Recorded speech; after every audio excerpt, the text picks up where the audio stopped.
Hey everyone, Donald here from Otaku Podcast. In my very brief and very infrequent moments of spare time, far too few I'm afraid, I've been working on the next version of the Otaku Podcast app, so I thought I'd show you my progress.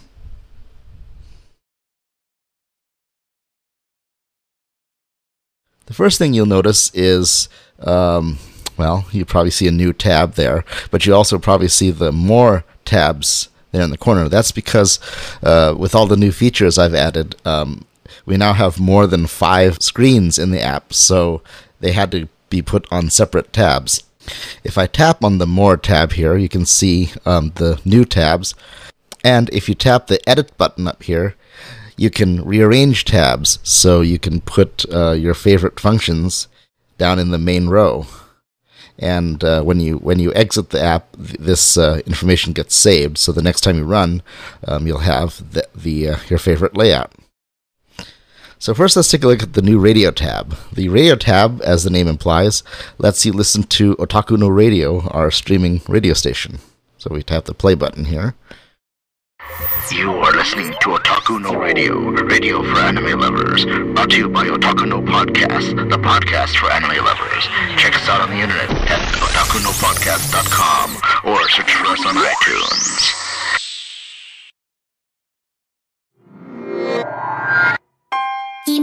And as you can hear, you can now listen to the Otaku no Radio stream.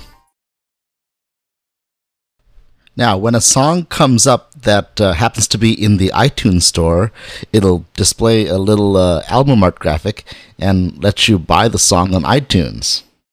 Unfortunately, the reality of the situation is that although the US iTunes store has been getting a lot more anime and J-pop catalog, unfortunately, it still pales in comparison to what the Japanese iTunes store has. And of course, you can only order from the Japanese iTunes store if you have a Japanese credit card, unless you get a Japanese prepaid iTunes card, which our good friends at JList happens to sell. Anyways, if we go here into the back into the More tab and go to Contact Us, you'll see at the top right there's a little button. Now you can look at the about this app screen, but you can also bring up the settings panel, and one of the settings lets you specify which iTunes store to search. Now there's a few more new settings here, which we'll talk about later. So that's the Radio tab. Oh, one more thing. If you tap the album art, it'll open up the web page to the Otaku no Radio website. Maybe you didn't know that we have a website. It's kind of a crappy looking one, but it works. But among other things, you can request a song.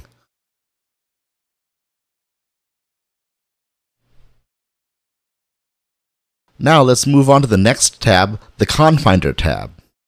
You've probably seen our convention calendar. That's the calendar where we list the various anime conventions that are going on. We now have a cool new way to visualize conventions and fun one that's near you. Of course, to find a convention near you, the app does need to use your location. And as you can see, we have this lovely map view here with a search box. So let's search. Here we can search by radius and within a date range. So let's say cons within 5,000 miles between now and next year. That should pull up a lot of them. Well, not a lot because I have barely managed to populate the database. I'm still adding anime conventions. So let's hit done. And there we have it. You can see our location is the little blue dot there, and the various red pins are conventions. Let's take a look at this one. Here's Anime Central. You'll see it shows the dates and how many miles it is from you, as well as a neat logo. Now if we tap into it, another thing that our new app lets you do is add a convention to your calendar. That way you won't forget that your favorite convention is coming up. Obviously, to do that, we'd need access to your calendar, so we'll grant that. Here we can get some information about the convention. We can tap in and get more of a description here. Tapping on the URL jumps us to the convention's website. and tapping on the address here opens up the iPhone's Maps application to that address. But more to the point, down here under dates, we can see it's already in my calendar. So the button says remove from calendar, so I'm going to remove it from the calendar. If the convention that you're looking at weren't in your calendar, you'll get this lovely add button, so you can tap it, and it brings up an info sheet, and you can fill out various things and add it, just like that. Pretty cool. We can sort of scroll around, zoom in, and take a look at other conventions. There's Anime Vegas. Get info on that. Add that to our calendar if we like. And zooming in here, here's FanimeCon. And coming up pretty soon now, I think in about 2 weeks or so, is Anime 5 Cities. So that's pretty cool. Finally, let's take a look at the Photos tab. As the name implies, the Photo tab lets you look at all the photos that we've posted to Flickr. You can, in this first view, the photo stream view basically shows all of our recent uploaded pictures. You can scroll through and look at them if you want. See, here's Hatsune Miku. Tap into that one, and you can look at that. Zoom in, pinch and zoom, etc.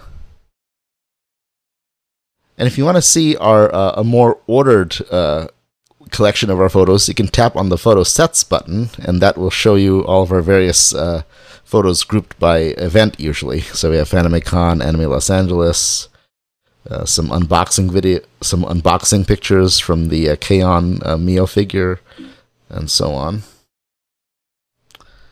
Take a look at Anime Los Angeles here, and same as before, you can scroll through and look at the pictures. There's Tadao-san. Now you'll notice the little sharing button in the upper right. If we tap onto that, that'll let you share these pictures. So you can email to a friend, or we can look at more sharing options.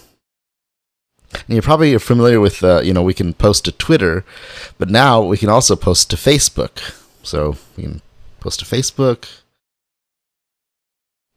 It'll come up, and you can type in a description. You can type in a description and hit post. Facebook sharing is enabled in all parts of the app. So, for example, if we go back to podcasts and look at a particular podcast, we can share that episode on Facebook as well. So, interesting.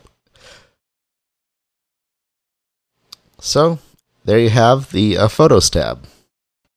Now let's go back to that settings page I talked about earlier. We tap into the More tab, go into Contact Us. Of course, this is various ways you can talk to us. But in the upper right, we have this button that brings up an options menu. Let's look at settings. You've probably seen the ChibiCast option before. We talked about the iTunes Store search.